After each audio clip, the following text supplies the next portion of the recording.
The 7 benefits of fasting. Number 1 is divine intervention. When we fast, we provoke divine intervention. Like Esther that said, if I perish, I perish. Esther 4 from verse 15 to 16. If I perish, I perish. In Esther 7 from verse 10. So they hanged a man on the gallows that he has prepared for Mordecai.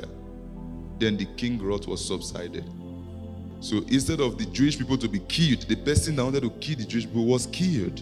So divine intervention comes when we are fasting.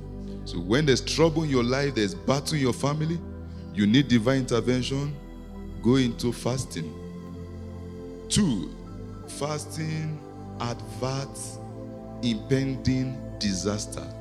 When there's an impending disaster, even disaster that is from God, God can relent. You know the most wicked king in the Bible? 1 Kings 21:22 is Ahab, because he married the most wicked woman on the earth. I will make your house, this is God speaking against Ahab for what he has done. I will make your house like the house of Jeroboam the son of Nabat, and like the house of Baasha the son of Ahijah, because of the provocation which you have provoked me to anger and make Israel sin.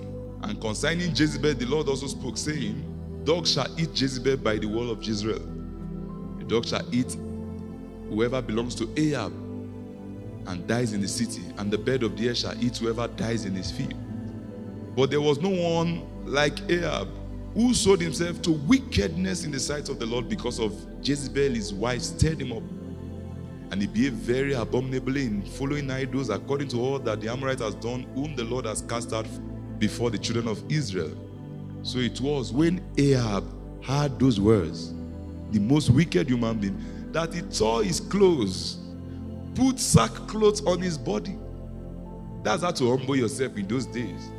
And fasted and lay in sackcloth and went about mourning. And the word of the Lord came to Elijah the Tishbite, saying, see how Ahab has humbled himself before me. Do you see that?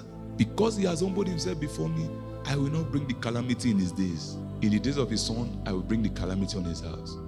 So even the most wicked person on this earth, when they humble themselves in fasting and prayer, God can relent, change the disaster. In Jonah 3 from verse 1, when the king of Nineveh had the prophecy that Jonah proclaimed, that in 40 days Nineveh shall be destroyed, the king ordered that everybody must go on a fast. He said even animals should fast. My dear brethren and sisters, if animal is fasting, what of you?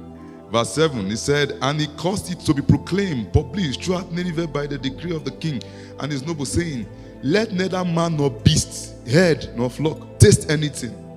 Do not let them eat or drink water, but let man beast be covered with sackcloth, and cry mightily to God.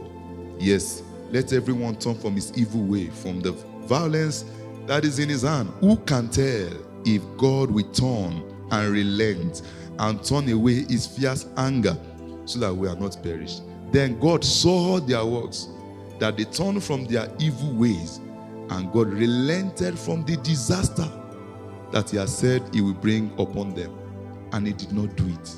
You can reverse the hand of God with fasting. Number 3, which is what we have read, it provoked divine mercy. Fasting provoke divine mercy. Fasting provoke divine mercy. Godly mercy. God will show you mercy. Jonah 4 from verse 1. But it displeased Jonah exceedingly, and he became angry. So he prayed to the Lord and said, hard, Lord, was not this what I said when I was still in my country? Therefore I fled previously to Tash, for I know that you are a gracious and merciful God, slow to anger and abundant in loving kindness, one who relents from doing harm. God is merciful. Because they fasted, God showed them mercy. In verse 10, but the Lord said, you have pity on the plant for which you have not labored, nor made it grow, which came up at night and perished in a night. And should I not pity Nineveh, that great city in which are more than 120,000 persons who cannot discern between their right hand and their left. We provoke divine pity, mercy in fasting. In Isaiah 59 from verse 1, it said the hand of the Lord is not short that he cannot reach out to you. His eyes are not blind. Behold, the Lord's hand is not shortened that he cannot save, nor his ear heavy that he cannot hear. He said, but your iniquities have separated you from your God. That's what fasting does. It brings mercy. Fasting break all invisible barrier. All, not some. Prayer breaks some barriers, but fasting break all. No power, no bondage can escape fasting. Mark 9:28. This is Jesus' disciple trying to cast out a spirit. So when they could not, because Jesus returning from the mountain, cast out the spirit. And when he had come into the house, his disciple asked him privately, why could we not cast it out? Why was this barrier not breaking? So he said to them, this kind can come out by nothing but prayer and fasting. Not just prayer alone. There are some kind that need fasting. So if you try plane, plane and jets, they travel same way, airway. But if you want to be faster, use jets. That's how fasting is. God can ignore or you can pray and miss. But fasting, you will get it right. You know what happened in fasting? Even if you are praying and miss, even if you are fasting and miss, what God does in fasting is, if he see you humble yourself there, he comes, even if you are not correct with your intent, he come and correct it there for you. Yes, many people go to the mountain with wrong intent. They say, God, why they are there? God just come down and say, no, this is what you should do, this is what you should do. Not what you are asking. God changes your intent in fasting. He corrects it. Instead of him to abandon you, waste your time, he comes there and show you mercy and say, okay, no, this is not what you are. This is not what you want. This is what you are supposed to do. So in this altar of prayer, God will change intents. He will correct your intent. You see, in the fasting, God corrected David. He was praying the child should leave. God said, no, that's not what I want. I've prepared a better one for you. So that fasting and prayer was not in vain. Although the child died, God brought the best. Number 5 is that fasting break all the powers of addictions and habits. It breaks all addictions and habits. No matter how strong the habit is, consistent fasting. If 3 days is not enough, go for 21 days, 6 to 6. Are you hearing me? It doesn't matter what that thing is. Is it, let's say somebody say, I like masturbation, I like sex, I like pornography. Is it, even when I did 3 days, it attacked me. When I did, no, you never fast. If 3 days is not enough, put yourself in under 21 days long fasting. If that is not enough, put yourself in under 40 days, 6 to 6. If you suffer the body, you will quit. I'm telling you, you've not given it enough. You've not put that body under subjection. That's what Paul said. I put my body under subjection. Some of the addiction you have does not need 3 days. 3 days is not enough. Is it somebody like Jesus? He knew the kind of, he liked bread. You know, if you read Jesus liked bread though.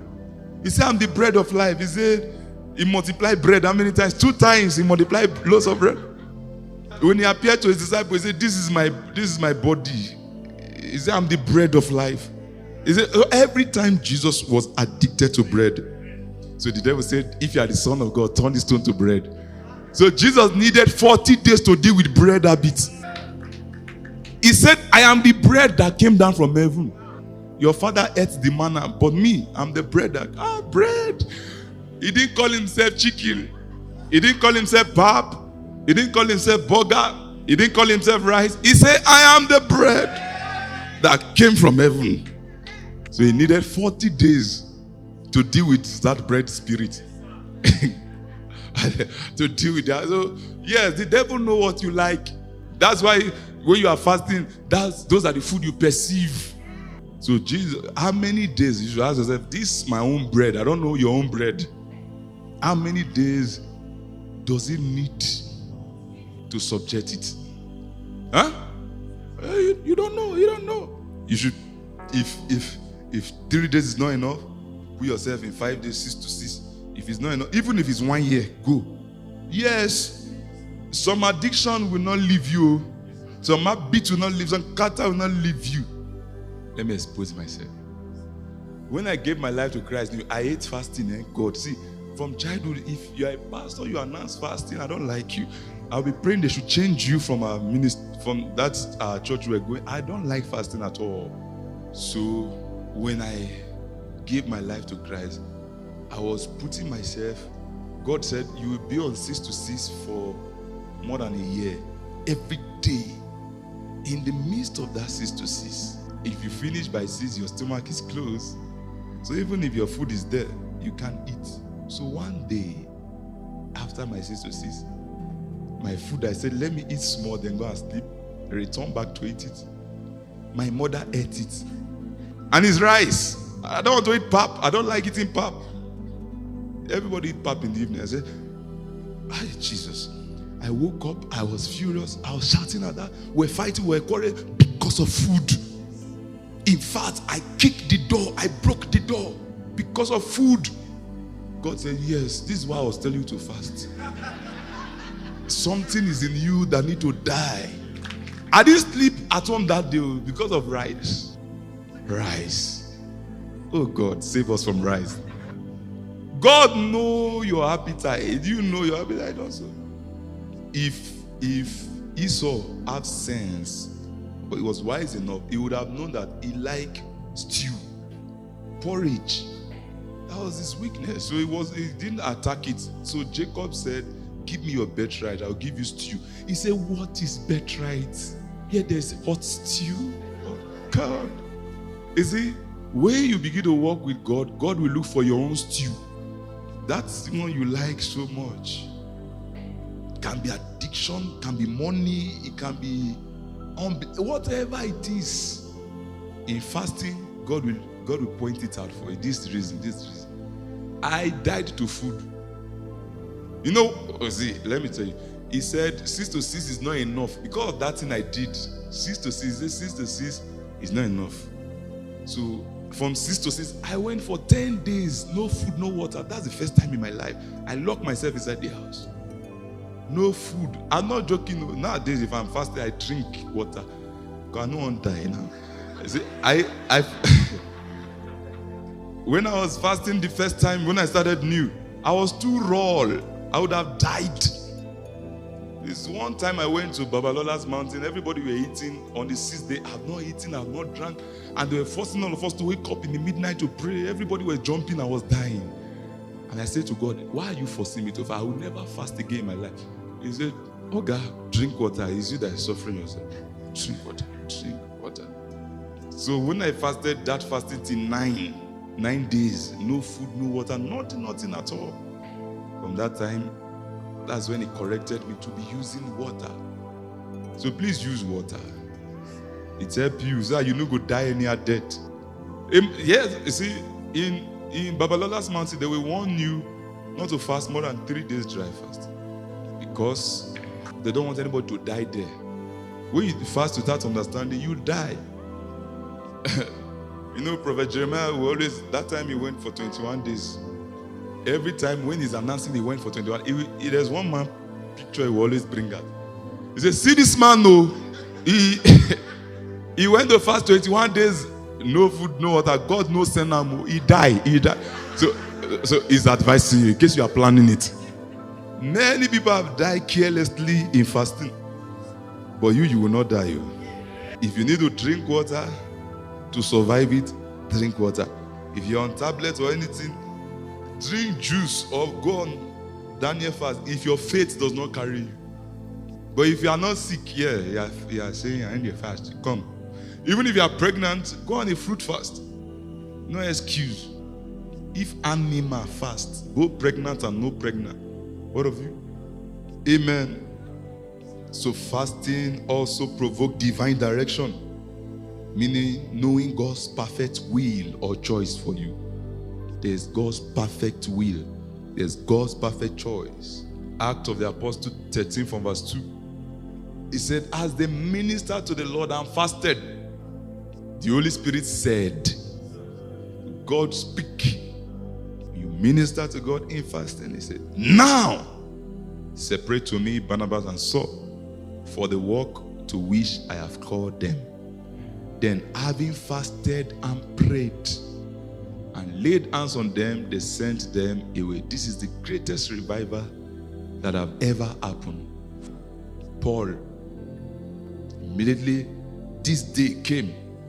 His life, that's what you see, this New Testament, this day produced it. This fasting unveiled purpose.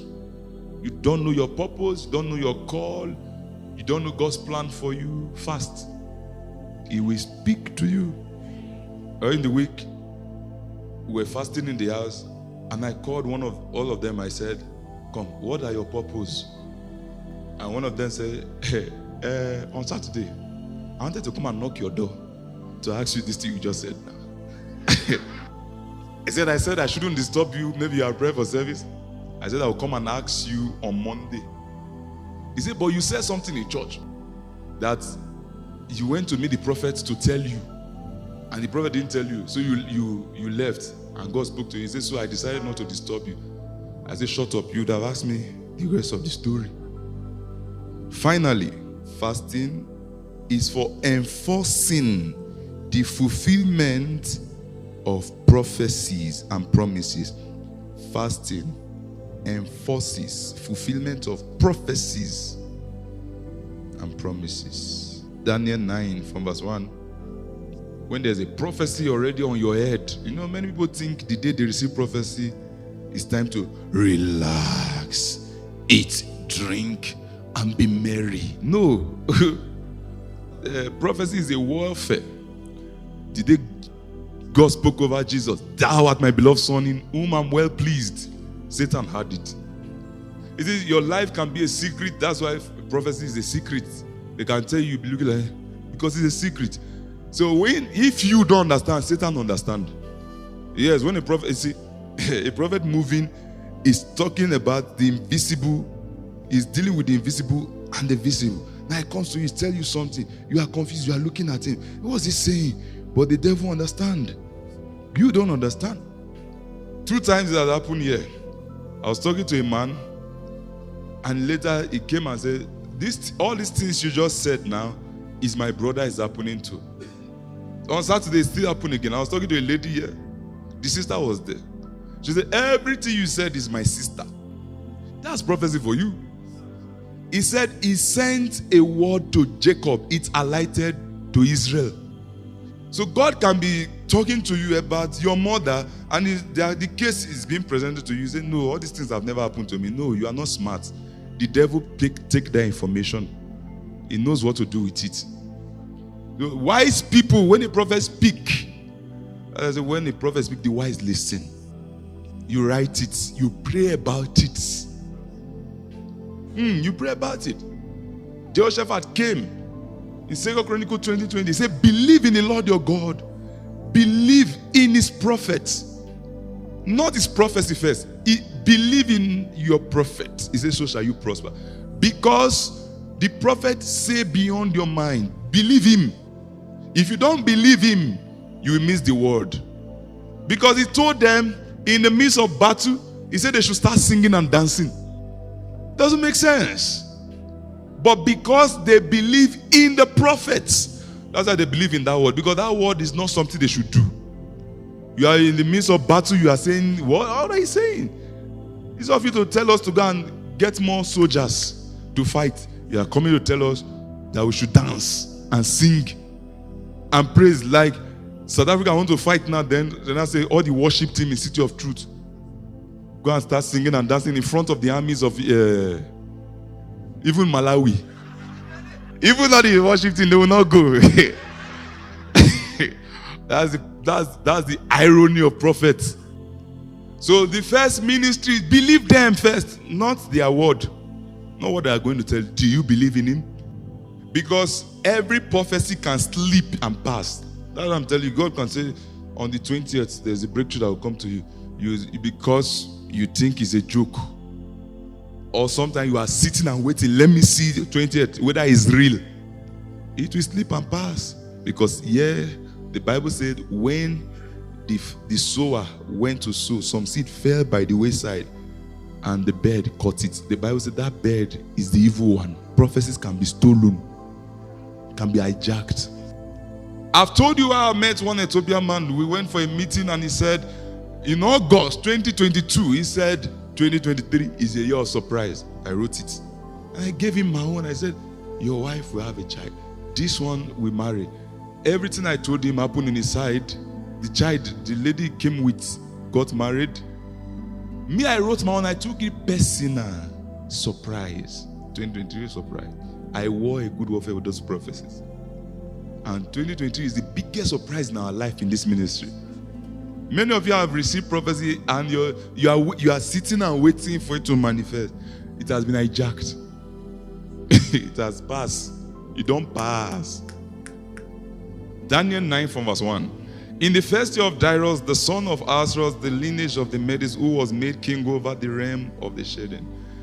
In the first year of his reign, I, Daniel, understood by books the number of years specified by the word of the Lord through Jeremiah, the prophet, that he would accomplish 70 years in desolation. So there was timing, there was prophecy.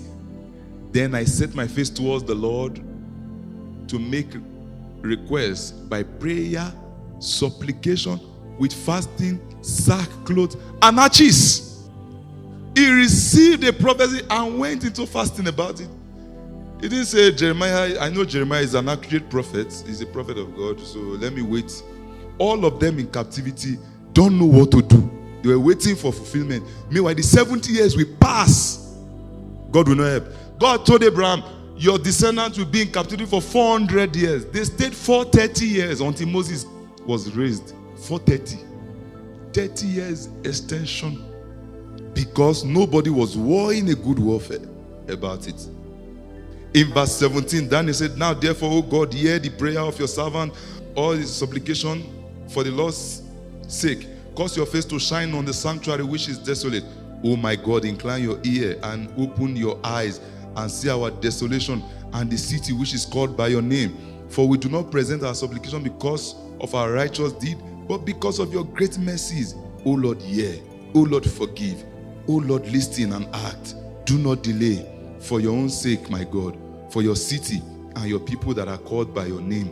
Now, while I was speaking, praying, confessing my sin and the sin of my people Israel, and presenting my supplication before the Lord my God for the holy mountain of my God. Yes, while I was speaking in prayer, the man Gabriel, whom I have seen in the vision at the beginning, being caused to fly swiftly, quickly, that's what he's saying, reached me about the time of the evening offering. And he informed me and talked with me and said, oh Daniel, I have come now for to give you skill to understand. Fasting brings understanding to any foggy confusion in your life, any foggy issues. Clearance, clarity. Fasting brings clarity. That's number 7, isn't it? So that is the value of fasting. In 2 Corinthians 6 from verse 4 to 5, Paul was talking about himself. He said, but in all things we commend ourselves as ministers of God in much patience, in tribulation, in need, in distress, in strifes, in imprisonment, in tumult, in labor, in sleeplessness, in fastings. In fastings. He was a man of fasting. 2 Corinthians 11:23 also. Are they ministers of Christ? I speak as a fool. And more in labor, in abundance, in strife, above measure, in prison, more frequently in death, often 27. He said, in weariness and toil, in sleeplessness often, in hunger and thirst, in fasting often. There's difference between hunger and thirst and fasting. Hunger and thirst is when you are fasting because no food. You don't have choice. What do I say? You open your fridge, no food. Open account, no money. You say, okay, we are fasting.